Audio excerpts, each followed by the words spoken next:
denied it for a reason, you know. So I just hope it's a year. If he gets a year, he's only going to do 8 months. That's a year in jail, so he'll be out for 8 months, and then he has to come back and do the whole reset.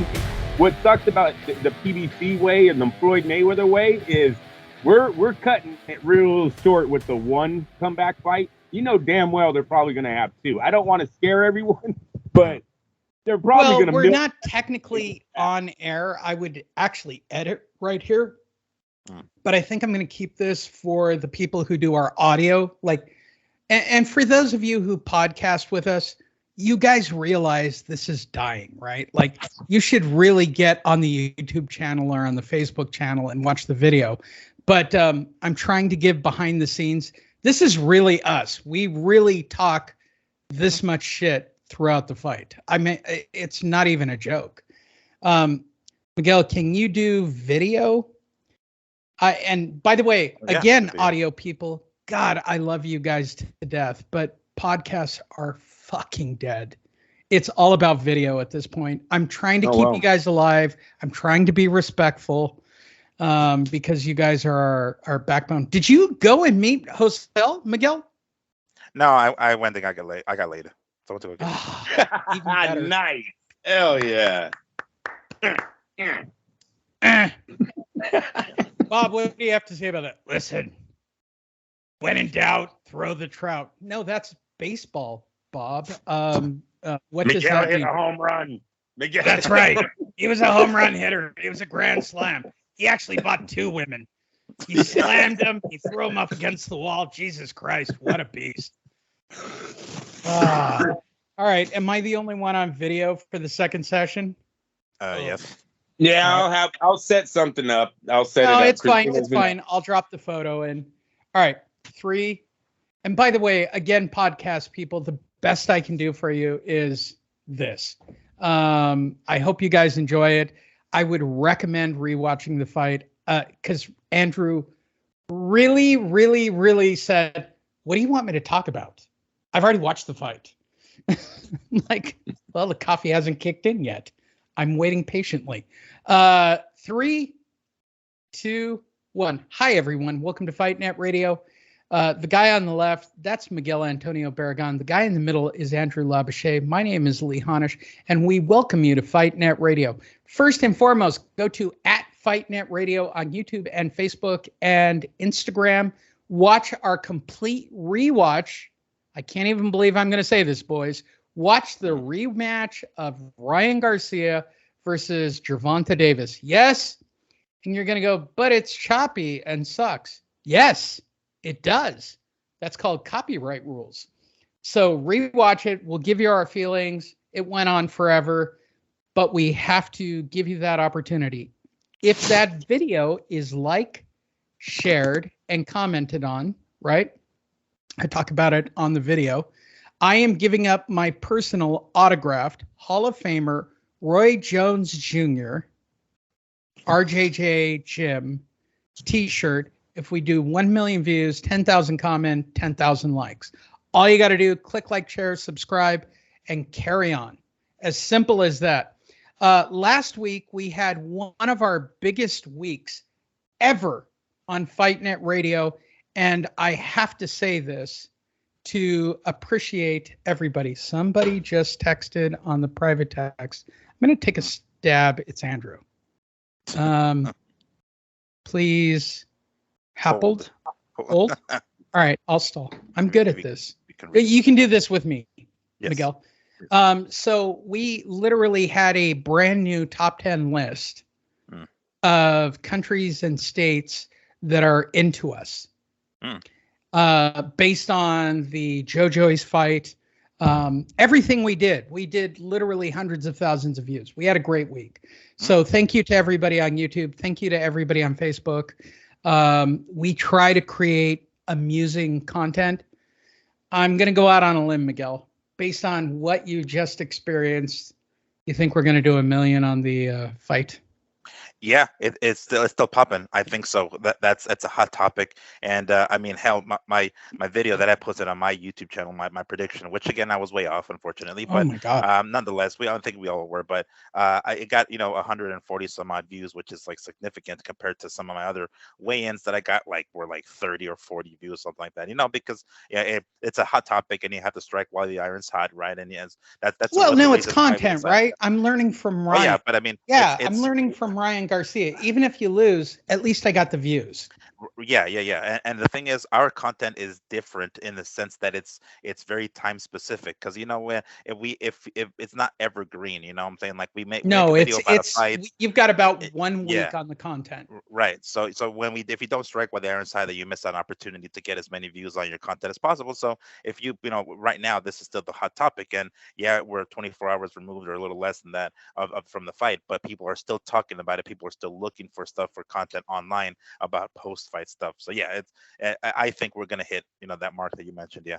Well, we have a brand new top 10 countries and cities Mm. that found our content amazing this past week with the Joe Joyce fight, with the predictions, with everything. So I thought we would teach everybody how to say hello. Let's see if you can catch the joke I wrote on Tuesday when I created this list. In Turkey, the term is merhaba. Merhaba. Repeat after me. Merhaba. Merhaba. Merhaba. Marhaba. Our number one state in the United States was actually New York. So I went with the easiest, which is what the fuck. Repeat after me, Miguel. What the fuck? What the fuck? What the fuck? Good job. Good job. Thank you. In Pakistan, assalamu alaikum. Oh, geez, Right? that one's harder. Yeah. Assalamu Assalamu alaikum. alaikum. Yeah, good job. In the UK, hey up. Hey, is that how you say it? Hey up. Hey up. No, I'm not even joking. I actually looked these up. Hey up is the number one greeting term. Oh. Bing, bing, bing, bing, bing. Please identify the joke coming up that's going to make Miguel laugh. Oh. Mexico is our next city. Vete a la miadra. How great was that? Yes, they'll enjoy it. They'll enjoy it. Canada is bonjour. What? India. Oh, the French Canadian. Oh. Yeah, they're French. India is namaste. The Philippines is a bunch of words put together that I cannot say no matter how hard I do. Kumusta poi koya. Australia, bugger off. And there you go. And over 70%, 76% of our crowd is male. Jesus Christ. Mm-hmm.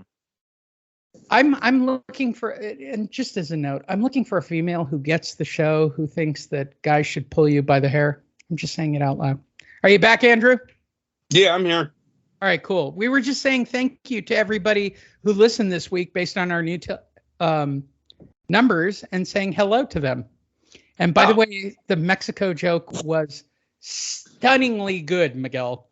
It was a nice little curveball, but it was good. I knew you'd be the only one to catch it. All right, let's jump right in. This is news of last week, this week, and most of the week was about the fight. And I'll say it again. Please go to @FightNet Radio. Watch our rewatch. Yes, we've got video. Yes, no matter what Andrew says that we have no content on this topic, it is, I think, about 45 minutes of stellar content. Jumping right in, Bob Arum on Pacquiao potentially fighting Conor Benn. That's sort of sad. Well, let's find out. Joining us on the show is Top Rank Bob. That's sort of sad. He's like 40, 44, 50. I don't know how old he is, but I know he's always been good and in shape, and there's nothing but the best. But, it's sad. It's like a PBC thing. Like Al Heyman just rings these guys out, and I don't know. Is he with the PBC? I don't even know who he's with. Is he executing guys who do drugs? I don't really know his story, but it's kind of sad. All right, so I start with you, Andrew, on news stories. He was out. He's about. They've talked about Conor Benn. They've talked about a bunch of other fighters. And again, I'll keep saying it because I want to win my bet. How are we getting closer to Pacquiao versus Mayweather, Andrew? I believe so. Pacquiao made an appearance last night at this fight. At one point, Showtime put both Mayweather and Pacquiao on the big screen back to back. Pacquiao has recently signed with a promotional company that I believe has already worked with Floyd Mayweather in the exhibition circuit. So, yes, it does seem like everything's pointing back towards these two at some point. Either it's going to be a real fight or an exhibition match for them to reconnect again here. Andrea, thank you. Manuel, is it sad? I mean, I wouldn't say it's sad per se. I mean, at least not on Floyd's end. I mean, I think he's made a substantial amount of money that he has not running out of it yet. He's not in the need for it. That's why we haven't seen him in the exhibition for a little bit. But yeah, I mean, it's certainly. I don't think it was a coincidence that Floyd was there. And mind you, what's his name? Gervonta already left Floyd's stable, right, as we understand it. But yet Floyd was still there, and so was Manny, just because it was a big event. So I don't think it was a coincidence that we had both those guys in the crowd or in the arena. So yeah, I'm sure. Yeah, they didn't do like no face off or anything like that. They didn't lead us to believe that was coming anytime soon. They wanted to let the young guys have the spotlight, so they weren't going to do it. At least Manny, I don't know about Floyd, but regardless, yes, I think we're getting closer, and I don't think it's going to be a legitimate fight. I think we're going to go in the direction of exhibitions, especially from what Andrew was mentioning that Manny is signing with Ryzen. Ryan, those guys have done exhibition fights before with Floyd, so that's not a surprise. I don't think it's going to be a legitimate fight. It's going to go the direction of the exhibition, and yes, we are getting closer to it. I think so. I'm joined on the line by Stephen Espinosa, who wanted to break into this show to let everyone know. Listen, everyone on this show. Go over and watch the replay of this fight. We're up to 2.7 billion views. We have made over $1 trillion on this fight, but I'm not going to admit that this week. And then Mike Coppinger's going to only say we did like 12,000 views. So fuck you, Mike Coppinger. Fuck you. Fuck you. Fuck you. That was a great joke, Andrew. It really actually was. Bob Aram says rival by the way, go check it out. We're not going to talk about the actual fight. You got to go to @FightNet Radio. We have a big giveaway. Go. Bob Aram says rival promoters willing to pay Canelo more than Top Rank, rules out citing Golovkin. This is crazy to me. Like, Golovkin has not fought. Joining us, as always, Top Rank Bob. Now, listen. The reason he is very expensive, we have husbands, our money, and our ESPN budget. So we have many great fighters, and we spread the money out, like peanut butter on a slice of bread. I like Golovkin personally. I've never met him, but I like him. I mean, based on his personality. I think he's a terrific fighter, but again, he's too expensive for us. You know what I mean, Andrew? Andrea, whatever the fuck you want to go by, right? Listen, I like fish eggs, but I also like caviar. Does that make sense? Let me try a little further. He's not a single. He's not a home run. He does make money. He's kind of a mess. I don't want to say no. I mean, he'd like to sign with us. Because I look at Canelo as a good friend. And when we fight in Las Vegas and use our gyms and Eddie Reynoso and I jack off all over the place and I think about the money I make and then I smoke some pot and eat soup.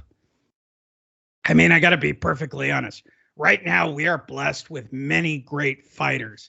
Like Shakur, who's never fought anyone. That's where we are putting our resources. That's not to say somebody became available and it made sense, so we fought him. We signed him, right? Look at Tyson Fury. I would never have signed that guy. He wants like $5 trillion a fight. What the fuck? That's as far as I can go on that, Andrew. What is this Golovkin thing? Let's talk about this. What the fuck is up with Golovkin, Andrew? I don't know, but he's almost out of here. He's got about one more fight, two more fights left at the most about being relevant. But no, Triple G is almost done. I feel bad. Like he never got his defining fight, right? Like he never got something that showed at his peak how good he actually was. And I think he was good, but I don't have anything to point at other than a feeling. Well, unfortunately, yeah, some of that has to do with the boxing world what is it called? Oh, geez, keeping him out of the loop. But some of that has to do with Golovkin himself. Remember, he never signed the fight with Andre Ward. Andre Ward would have fought Triple G. No one wanted to fight Ward at that time. I think he was waiting for the Canelo payday. He knew Andre wouldn't pay as much. So some of it has to do with him. But no, and really, Lee, Canelo is his big moment. He got a draw in the first fight, and he loses the next two. Now, argument that he won the first fight, yeah, there's an argument there. I mean, I think if you're a Triple G fan, you'll watch that first fight with Canelo any time of the day. So he did have his moment. For his case, it came out a draw. All right. Miguel. Yeah. What am I missing about Triple G? Is there a legend here, or is it just a guy who fell through the cracks? Well, I mean, I think they made a big deal about his 20 some odd defenses of his middleweight title or something like that. Like I don't know if he matched or beat Bernard Hopkins's streak or something like that. So to some degree, that's really his claim to fame, because it's not just enough to face the best in your era, but it's also to beat them. And he didn't beat Canelo. So you can make the case for that first fight, but in the record books, it's going to go down as a draw, and then the two losses to Canelo afterwards. So he doesn't have that keystone victory the way I don't know, Marquez has over Pacquiao or something like that, right? Or Pacquiao has over Barrera or Morales and shit like that, right? And Marquez himself. So I don't think that he has that. His claim to fame really is just that streak of like title defenses and knocking those motherfuckers out. All of those opponents that he had prior to that. I think David Lemieux was the guy that we thought was going to actually do something prior to him actually fighting Canelo. So yeah, I don't think he has that keystone win per se. He's got some highlights in his career because of his big money fights with Canelo. He's a Jeff Lacey. He's a Jeff Lacey. Well, I mean, I would say a little bit more than Jeff Lacey. Well, no, I mean, but let's streak argue. I want to argue this point because we've never done it on this show. The thing we liked in the 90s, right? And tell me I'm wrong, Andrew. You can correct me because you were covering boxing at this time. It was going to the Mandalay Bay and the MGM for Jeff Lacey's, Shane Mosley's, against nobodies. They weren't fighting for titles. They were just fighting, right? Yeah. They were like, we went for fight cards. We went for a great night. We would pay for the fight or we'd cover the fight. It was a good night in Vegas. Yeah, no, yes. You got to understand, different times, Lee. There was only one network dominating the whole thing at that time. That's really what made those fight cards better. Everyone needed to get to HBO to make serious money in the sport. That's the advantage HBO had. So well, this is my note to everyone. If everybody had talked about that Corrales fight, right, and played it up and knew that it would be the fight that it was, would you have made an effort to go to that Corrales fight, Andrew? Oh, is that Corrales Castillo 2? Yeah. Right? So was that not one of the best nights of boxing ever? It's like Gotti Ward. If we knew it was going to be what it was, right? That's what we're all kind of holding on to. We want to see two guys stripped of everything and go into the ring and do whatever it takes to win the fight. And I'm telling you, somewhere in the aughts, they gave up on that concept. They were more concerned about their social media presence. We saw it last night. You're totally concerned about your social media and where you're going instead of selling it out into the ring. You think Castillo would have ended that fight on one knee if he got hit like that, Andrew? Well, no, but it's the smile. It's the smile that I don't like. Everyone thought he was getting up. Even Javante Davis said I thought he was getting up. You could see it on Tom Taylor's face. He's like, "You're getting up, right?" Like he actually slowed the count. If you look at it, he's like, "You're going to get up on 9, right? Right? Right? Like, get up, bro." It's a very weird ending. Miguel, what say you? You're the youngest of the crowd. Do you prefer 90s, aughts, or current fighting? No, 90s. I mean, like I It was great, came in, right? there was a period of my life where there was no, social media, so I did get a bit piece of the previous era, and that's ultimately what matters, because it's like that the fans get treated to the fight. You know what I'm saying? And right here, it's not exactly the same, but yeah, I would much rather prefer that. Have that kind of excitement from fights, from fight night weekends or fight weekends in Vegas than, anything online. I would much rather be there in person and experiencing it than just seeing it on social media. So yeah, my past, how long has social media been around? Like 13, 14 years, something like that. So Yeah, prior 2007 would be my argument. yeah. So prior to that, yeah, I would much rather choose that any day of the week. All right, moving forward. Wilder's trainer backs Deontay Wilder to stop Anthony Joshua. For those of you who don't know, they're making this fight, which is mostly ridiculous, but Malik Scott jumped in. I don't do a Malik Scott, Miguel. Can I do it as Deontay? We'll do Deontay. I don't know how the hell. I can do Deontay easy because Deontay's crazy. Listen. Anthony Joshua is not as defensive-minded as Alexander Usyk. He doesn't have the same as the king, nor the same reflexes. I see this going 3 rounds. Deontay's going to go down. All right, so I'll start with you, Andrew. They're making this fight. There were a couple of fights made this week. The first one is they're really putting Deontay together with Anthony Joshua. They're cashing him out. He's a piece of crap who can't really seem to do much. Do you blame Eddie at this point for cashing out on him? No, it's just strange that they're doing it with Deontay Wilder and not Tyson Fury. You'd think the bigger cash paydays with Joshua Fury over there in the UK. I think it just shows there's evidence showing that, Al Heyman really doesn't have a fight anymore to put on for the PBC. If he's really going to allow Wilder to take on Joshua, and it was announced that Ruiz is taking on Fury, I mean, we all were convinced that Ruiz versus Wilder is a payday. That makes money here in America. That's a heavyweight, decent fight that I thought the fans would pay for. Obviously, Al Heyman does not think that if he's letting both guys go into fights that they're not going to be the favorites in. Maybe if Joshua comes to America, he would be the underdog going in. But if that fight's in the UK, I think you're going to see Joshua as a slight favorite going into that one.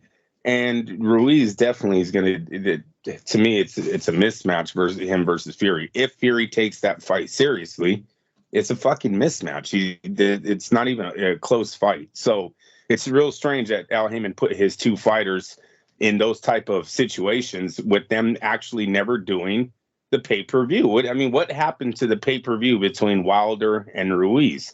It has to point that the PBC is absolutely broke right now, and they're looking for anything. You have Tank coming over to Golden Boy. Now, he did get a win. He's on, he won, but then you have Fulton taking on Inoue. That's a top-ranked fight right there. Inoue moving up in weight to take on Fulton. So no weight clause, no catch weights, no rehydration clauses. Inoue's moving into his division and is taking him on. Now we're hearing Wilder versus AJ and Ruiz versus. Definitely the PBC is being broken up right now. This is something that hasn't happened for 6 years. This thing has been in business. They haven't reached out that many times to anyone else. Now all of a sudden, all of your guys are fighting other companies. So big thumbs up to the boxing world. We're going to get some fights here that we actually want to see. But yeah, it definitely points to Al Heyman's money is gone. Miguel. Tell them how the king is going to win in the third round. The king. Who are we talking about? Deontay? Of course. Who do Well, you think wait. you're talking to? Who? I live in Tuscaloosa, Mississippi, So in a who does prefabbed he got? house.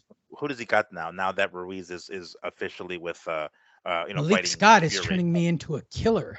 But who's his opponent? Is my question. It's going to be Anthony Joshua. The talk this week is Anthony Joshua. Okay, so Joshua, he got a little bit of his confidence back, in that win, and in the most recent fight, and I think it was against Franklin. I think it was more of like when this fight looked good on the next one, he just needed to get that confidence back, and he's like, let me get my fucking toes wet again and get back into the groove of winning.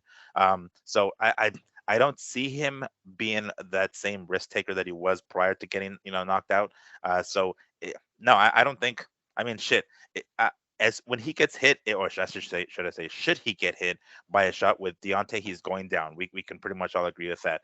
But yeah, he's gonna have to fight the perfect fight. And if he comes in cautious, I don't.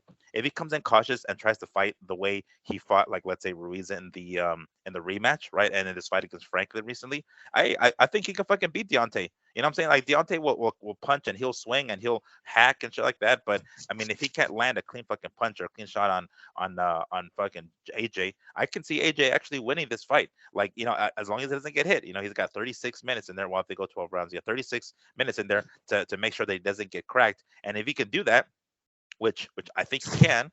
It's probably a slim shot, but I think he can avoid getting hit by that right. Because I mean, yes, not that AJ has the best defense necessarily, but what's his name? Wilder. He what's the word? Telegraphs his punches quite a bit, like a lot. He comes in fucking swinging. He does that bow and arrow shit from way back here, so you can see it coming. So I'm thinking, all right, well, AJ could probably see it coming and do something, either get out of the way or block it. He probably can't get out of the way quick enough because he's a big motherfucker, but he could probably block it.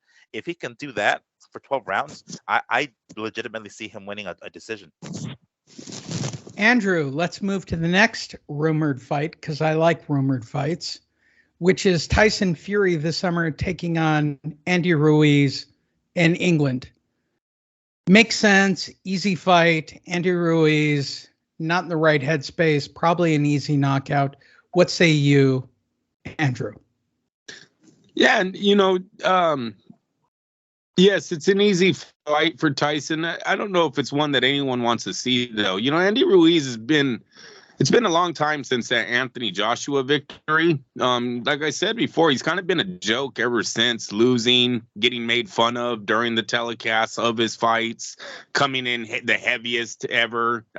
So his doesn't seem too disciplined nowadays. I think it shows more of just how hard it has been lately for everyone to be working with Tyson Fury, that they ended up with this opponent.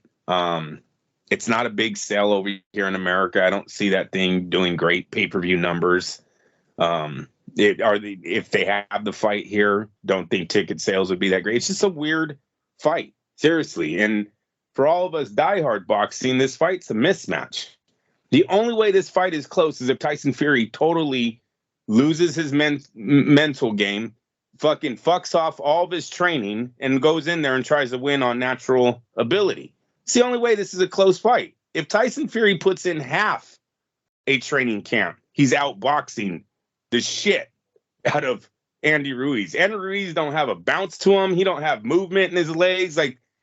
He's a flat-footed, walk straight in. Yeah, he got fast hands. He has power and all that. But what if you can't reach the guy? The other guy's just dancing circles around you, jabbing, right-handing you, probably playing the crowd. I just see it being real bad for Andy Ruiz. So, no, I don't really like the fight at all. I think it just shows more that Tyson Fury is very hard to work with right now. Miguel. I mean, to some degree, I'm happy for Ruiz to have gotten another high profile big payday fight like this, because I like to cheer Latinos on, of course, and so I'm happy that he's going to be up there again, in the spotlight, in a main event, in a big fight, facing the number one heavyweight in the world. So to some degree, I'm pleased, yeah, but he better come in fucking ready. He better stop with this fucking around shit, top looking, you know, and any issue that he has with his weight and stuff like that. Like he needs to get fucking serious. On what's his name, on Fury's side, he too better not take this lightly. You know what I'm saying? Because we saw what happened. You know, it's with fucking AJ. So you have to go in there, and you can't take him. You can't take Ruiz lightly. You might get surprised, and it's not a good thing. We don't want that. I'm sure that's the last thing that he fucking wants. So it definitely does show that. That Fury, especially with this negotiation that it was going on with him and Usyk, that Usyk was basically folding to every one of his fucking demands, and the fight still didn't get made. It just shows a lot of reluctancy on Fury's side. So it's sad that this is kind of like what the consolation prize is, that we couldn't get the two top heavyweights, fighting one another because of Fury specifically. I'm not sure what kind of like payday that Ruiz is going to get out of this. I'm sure he's going to get a nice hefty one. Probably not the one that he could have gotten against I don't know, had he been more on his game and not fucking off. But yeah, I'm happy for Ruiz that that he's gonna get an opportunity to be there, but it's gonna be if Fury comes in ready and not, because he said this a few times about his mental health, that the more he stays out of the gym, the more his mental health is in jeopardy. So he wants to be active, he wants to be in the ring, he wants to be doing shit, and it's going to be a while before we see this fight. So hopefully he hasn't gotten himself into any dark places outside of the ring during this whole time that he's been outside of the ring, and he comes into this fight ready, because if he doesn't, he's gonna pay for it. It sucks that it's gonna be over there in the UK. It'd be kind of cool if they had something here, because I don't know what stadium or what where they're planning to have it specifically, because I don't know if it's going to be Wembley still or not, but I'm looking forward to it. Yeah, it's another high profile fight for Ruiz, so I'm pleased there. But if Fury comes in ready, it will be like a one-sided ass whooping. Really, it'll be a schooling, I should say. Moving forward, Andre Ward has a documentary, The Son of God, Book of Ward, and all of it's to premiere on June 2nd. Why am I doing this? Because Andrew and I at least believe, I don't know about Miguel, I can't speak for him, but Andrew and I believe Andre Ward is singularly one of the best fighters of all time, Andrew. He's about to release multiple platforms, book, documentary, everything. I think this guy should be celebrated, Andrew. I think he's amazing.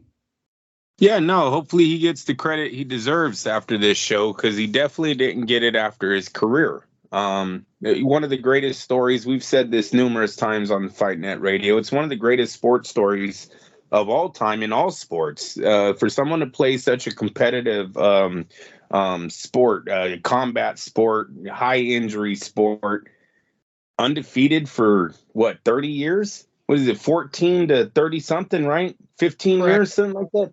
Undefeated, never lost.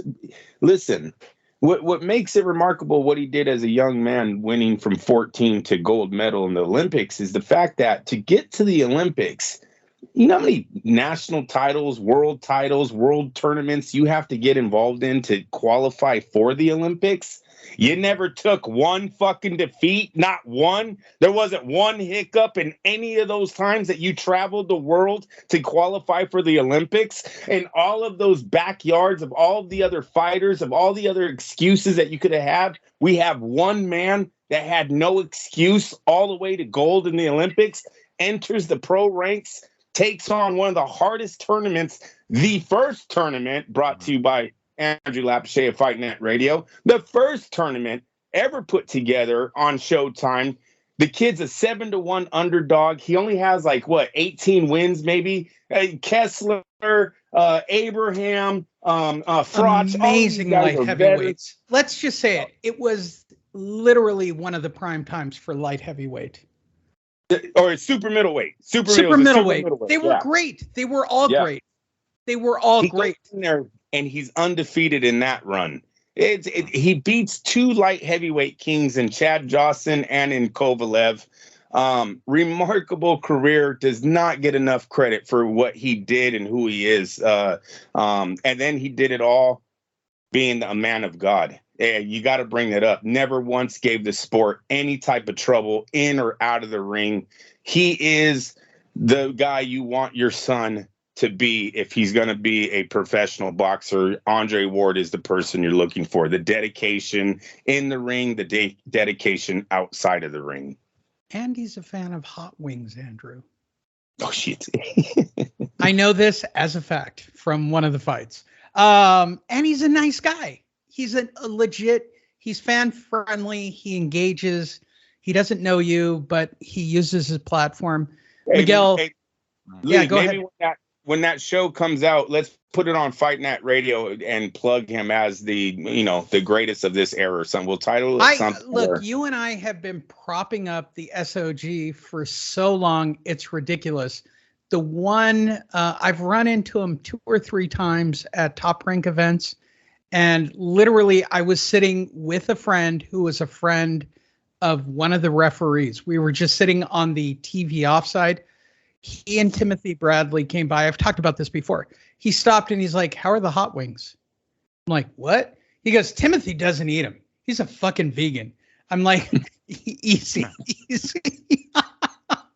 I go, "No, they're great. They're great. They're great." We were at the United Healthcare Center, formerly whatever center, but he's a great guy. Like, he is. I have met a lot of boxers at this point. I've met a lot of people in the industry, right?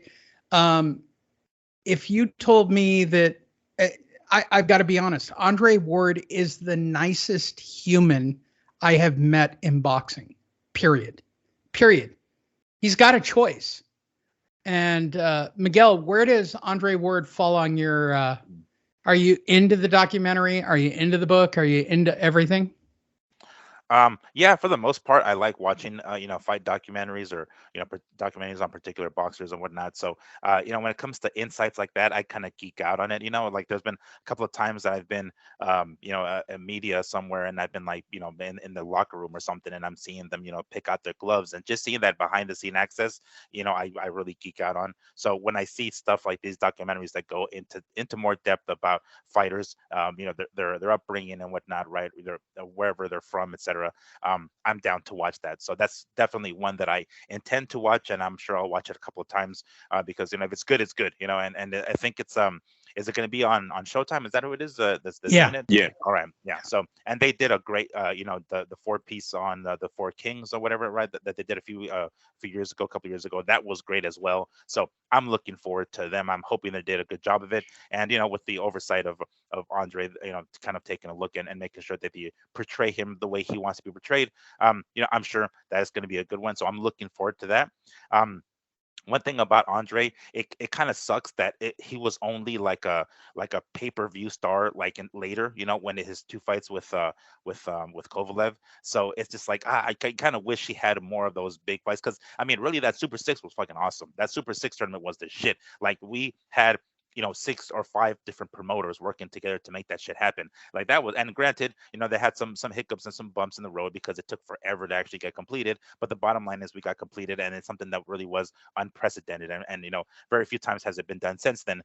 So it was a big deal, and just following along with that shit, it's like, damn, this is crazy. This is like World Cup type shit, but for boxing. So the fact that he was really the sleeper there. Like people weren't really expecting that motherfucker to be, whooping people's asses like Kessler and then Froch later on. So and then, by the way, when he beat Chad Dawson did have to drop back down to 168 for that one. But regardless, he was still the light heavyweight king at the time. And then, Chad Dawson was never the same after that.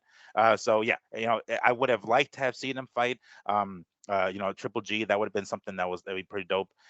He said it multiple times in multiple interviews that he left a lot of money on the table when he left the sport. But clearly he came out with money in his pocket, with his faculties intact. He's probably one of the better commentators, boxing commentators that we have, really, better than fucking Sergio Mora, better than Timothy Bradley. They have insight, they have that Roy Jones type of mentality to be able to explain shit in a concise manner when he's on the mic on the ESPN. So he's already, what's the word? He's already moved on to the next stage of his career, right? Doing this commentary thing. So I'm looking forward to watching it. And I kind of feel for him. I mean, I guess to some degree, not so much just because, he's a success story regardless, but I would have liked to see him in a lot more pay-per-view fights. Maybe kind of left the sport a little prematurely. I would like to see him stay a little bit longer to have a couple of more major pay-per-view cards. But, ultimately he left on top, really is what it was. And very few people in the sport can say that. And he's one of them. Just for the record, let's take this out, right? Arthur And Abraham, for the record, Carl Froch, Jermaine I Shot Your Cuz Taylor, Carl Kessler, Andre Durrell, Glenn Johnson special appearance, and an Alan Green special appearance. And at the top of the pile at 7-1, I think, Andrew, yeah, he was 7-1. Crazy. This is the guy who popped out. That's amazing. And let's not forget, Bernard Hopkins avoided Andre Ward. He used to just come out and say it. He used to just, I don't want to fight him. He reminds me of me when I was young. Like, it was a legit duck that Bernard Hopkins did on Andre Ward when he was coming up. So you have the Triple G fight that was never made, and you have the Bernard Hopkins fight that was never made. Both of those are not Andre's fault. One, it's because of marketing, right? Triple G just seen a bigger payday with Canelo, so he avoided the showdown with Andre. And then with Bernard knew that was the end of his career. You get in the ring with this kid and you lose, your run is over with. So I think Bernard chose not to take that on too. Another fight that he missed out on, Lucien Boutte. Lucien Boutte was from Canada. Lucien Boutte. Yeah. Lucien Boutte, yeah, that was a huge fight. He ends up not getting it. Then Carl Froch fights Boutte and knocks him out in one of the knockout of the year candidates. And then he avoids this rematch with Andre Ward. So Andre was kind of getting blackballed a lot back then. Part of that had to do with his promotional troubles. Not only did he have issues with the Guzan family, the Guzan family is not a big powerhouse in boxing at the time. So they don't have all the pull as a Top Rank or a Golden Boy would have had at this moment. I think that hurt Andre's career too. Which leads us to our final story. And oddly, I like this. Alexander Usyk still hasn't figured out his summer opponent before he takes his fall opponent, which we all know is Tyson Fury. They're all trying to grab a paycheck. They're now talking about, Andrew, an actual heavyweight tournament to get to Alexander Usyk. I kind of like this in a strange way. This is kind of like the Super Six. Like, we could clear up the division right here. Yeah, and they kind of have to, because this division that we thought was going to give us a bunch of great matchups really turned out to be Tyson Fury and Deontay Wilder, really. We haven't seen two other great matchups come out of the heavyweights. Anthony Joshua kind of fell off early. He's kind of been in limbo ever since, not really knowing if he's real or not. Andy Ruiz ate himself out of the division, and everyone else is just hanging around there. So yeah, no, I totally agree that it didn't become what we thought it was. There was one time I even thought it was going to be the biggest heavyweight fight of all time, and that missed twice. It missed twice. It could have been Wilder versus AJ the first time, both of them 100% knockout ratios, both from the Olympics. It was perfect. Both champions. It's fucking perfect. Then you have Tyson Fury versus AJ. It's fucking perfect. It's fucking, we missed out on that one. We missed out on fight Wilder. not sign, bro. Hashtag fight not sign. So With far, one I mean, name. let's be realistic. We've maybe got two of the big fights everyone's talked about. And it's certainly not Fury versus Usyk. AJ and Wilder at one point was ready to sign a contract for $250 million. Both men had 150 laying on the table for them on a contract that would eventually bring them together twice. Fucking missed out on it. It's just boxing sometimes, I guess. Joining us on the show is Stephen. Listen. I don't even remember the voice anymore. Listen, We're up to 6 trillion views. Sorry. You know the hilarious part? I know he's going to disclose the number if they're over 1 million. And if they're under 1 million, he's going to do that bullshit routine, Miguel, of we don't disclose numbers. Why would we disclose numbers? Yeah, People have to get paid. And there's Steven Espinoza has to be like one of the guys that you look at when he came into the sport, what he looked like. He's like one of those presidents, right? How much they've aged. Oh yeah, no, it's an Obama, right? Like you come in looking young and hip and like, what's sucking the life out of you, bro? Now he's all bald and it looks like he had a lot of sleepless nights fucking around with Floyd. Miguel, how do you feel about a heavyweight tournament? Well, what exactly it does? Like, how does it? I don't know. Like they're talking about it, and it's his manager, and it's the.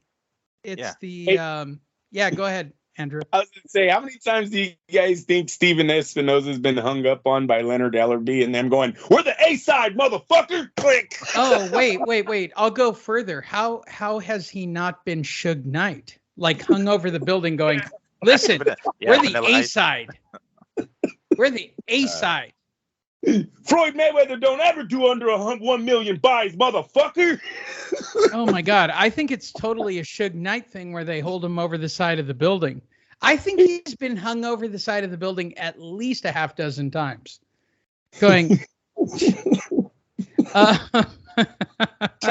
Tell me again who they want to fight. Virgil Ortiz. That's right. It's Virgil fucking Ortiz. Get him back over. Get him over. Hilarious. So, Miguel, they're talking, it's Kilmoss talking about the whole tournament, right? He goes, if they're going to make it, it's great. More power to them. Usyk technically hasn't taken a fight for the summer. Tyson's clearly taking the fight he's taking for the summer against Andy Ruiz. They want to take a payday before a November-December fight and grab an extra payday because everyone in the heavyweight division is like looking for an out. I mean, that's what I'm learning about everyone. They want one big $100 million payday before they quit. And I think Tyson wants to quit, but there's so much money on the table for him. He can't quit. Yeah, I don't think he quit, and I'm not sure how. And just to confirm, this like hypothetical tournament is to face Usyk. The winner faces Usyk, or like gets Usyk in the finals. Because I mean, keep in mind, tournaments take a long time to get to finish, and he's already 36. So I'm not sure how much longer he's gonna fucking just chill and be out of the ring until this hypothetical tournament concludes. Yeah, I mean, no, fuck no, I'm over this shit. Like let's get. We've done that already. Like how many times he's already fought the Witherspoons and the fucking Chisoras or whoever the hell else he fought Usyk. He needs to fight the top dudes, and I get it. Part of it isn't even his fault because Fury is over here fucking off and basically doing this over here with Ruiz. But I mean, dude, like, hey, get in there with fucking Wilder. Get in there with fucking Wilder. I wouldn't mind seeing Usyk and Wilder. Like, no, I'm not down with this tournament shit. Like, if we already know who the best are, top 2, top 3. Like, if we're talking about a circumstance where there's like 4, 5, 6 guys in the weight class, we're like, oh shit, this is crazy. Like, yeah, okay, maybe have some sort of tournament, right, to see who the champ is, who the number 1 guy in the weight class is. But we already know who it is, and it's Fury, and I get it. He's kind of fucking off over here, and the second best is Usyk. So if I get Usyk, fight Wilder, fight hell. I mean, I wouldn't have minded him fighting Ruiz instead. You know what I'm saying? It's like, dude, you're already 36, man. You can't be waiting on the shelf too long because it's gonna go downhill from you. At some point, you're gonna get old, and it's gonna happen in the ring. So let's not wait around for no hypothetical tournament to conclude before you face somebody else and get back in the ring. There you go. Go to @FightNet Radio. I cannot stress this. We rewatched the fight. Good Lord. Can I say this again, Andrew? We got nothing to talk about. I've already watched the fight. I can't wait. I can't wait. Hey, what the hell was Ryan thinking with his Liberace outfit on the post-fight conference? Oh yeah. I saw that. Too. I think we're laying in bed late at night thinking about you guys partying it up and and I'm watching Ryan Garcia in this shimmering What the fuck was I don't that? know what the fuck he was wearing. Opening at Liberace's cover. Can I say it one more time? Acting like Oscar at the press conference going, I couldn't get up. Like he did the same routine, Andrew. He did the same routine. And what's sad is he's already come out and said, no, it's not the weight at all. That would have been, I swear, if I was in that, I would have been on, shut up, dude. Hey, shut up. 2 days, then rethink it and come back and talk to us. But no, he's on stage. No, my legs felt fine. I was pure, fully healthy. It's fucking. All right, final bet, Andrew. The rematch, assuming Gervonta doesn't go to jail, I'm going to say October, November for the rematch. No, unfortunately, I think this is longer down the road. I think they have to go to 140 and rebuild, hit Ryan back up. I don't know if the fans are going to buy into the rematch immediately. Miguel. First off, on Ryan's outfit, let's keep in mind that what Oscar was wearing that night. So obviously he doesn't have the great people around him. On top of the fact that he has. Are we gonna let? By the way, nobody mentioned the Dolce & Gabbana sheer outfit he wore at the weigh-in, where you could see his nipples. Yeah. Like, what the fuck was that outfit? Did you see his girlfriend's matching outfit? Hers was pretty much. I think she should have worn the Dolce & Gabbana nipple showing outfit. Exactly. And he's got Goosen in his corner too. And keep in mind, you've seen Goosen wear some Metro shit in the corners fight. Oh so no, you're right, bro. Wait, can I say this? It's controversial. I think Goosen's gay. I think he's gay. He wears the most Metro shit when you see him in the ring. It's like you can understand why he might not have the best sense of style, Ryan. I mean, with those people around him, to be on stage with a young outfit. Fighter. Yeah, I'll mold his fashion. I'll mold his fashion sense. But my God. But yeah, like I don't think the fight's gonna happen that soon either. It's gonna be, he's gonna have to go to like 140 and fight a couple of people there, fight some Cepedas or some shit, for him to be well established at 140. I'm talking about Ryan before he even thinks about a rematch with Gervonta, which should happen. He's a big dude and he's gonna probably stay at 140 long enough to wait for for Gervonta to move up to 140. And considering, what we talked about earlier, that Gervonta possibly going to jail for a while, he's not going to get the same kind of, diet in there. So you might come out a little, I don't know, a little bit more pudgier for all we know. That's right. So it might be a little bit harder for him to be down at 135. So we might get the 140 rematch a little sooner than we kind of calculated, but it definitely will not be by, November or whatever you had said, Lee. Well, there you go. Check us out at FightNet Radio. That's Andrew Labouche, Miguel Antonio Barragan. My name's Lee Honish. We actually appreciate all of you. We had a great week covering the fight for you, bringing you coverage, and we really do appreciate it. Go watch the replay of the fight. I am giving away a one-of-a-kind RJJ Jim autographed RJJ autograph from a legit Hall of Famer. All you got to do is click like, share, subscribe. I'll pick out someone. I will give up my personal shirt. Go check it out online. And for the regular audio people going, where's the audio? Go watch YouTube or Facebook or something, for God's sakes. Come on, get into this century. Thanks, everyone. We do appreciate it.